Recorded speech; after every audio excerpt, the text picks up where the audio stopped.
নমস্কার, পেটুকে সবাইকে স্বাগত। আজকে তোমাদের কাঁচা আমের আইসক্রিম বানিয়ে দেখাবো। তো ফ্রিজে অনেক আম ছিল কাঁচা, তো একটু নষ্ট নষ্ট হয়ে যাচ্ছিলো, সেই জন্য ওগুলো বার করে সেদ্ধ করতে দিয়ে দিয়েছি। এখানে প্রায় দেখো সেদ্ধ হয়েও গেছে, এগুলো তুলে নিচ্ছি গরম জল থেকে।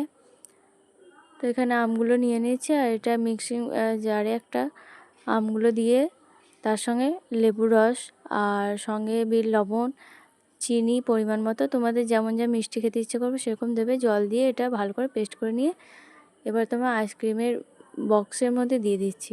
এগুলো অনলাইন থেকে নিয়েছি আইসক্রিমের বক্স, তোমরা অনলাইনে যে কোনো অনলাইনে ফ্লিপকার্ট মিশোতে সার্চ করলেই পেয়ে যাবে। তো সবগুলোতে ভালো করে দিয়ে দেওয়ার পর এবার ক্যাপগুলো লাগিয়ে দেবো। তো ক্যাপগুলো লাগানো হয়ে গেছে দেখো। তো ডিপে এগুলো 5 থেকে 6 ঘন্টা রেখে দেবো। তো 5 থেকে 6 ঘন্টা পর এই যে দেখো বের করে নিচ্ছে, একটা দেখবো কেমন হয়। দেখলাম ভালোই হয়েছে আর খেতেও খুব ভালো হয়েছে। তোমরা বাড়িতে এইভাবে বানিয়ে দেখো, খুব সহজ পদ্ধতি আর খুব ভালো হবে। Thank you for watching.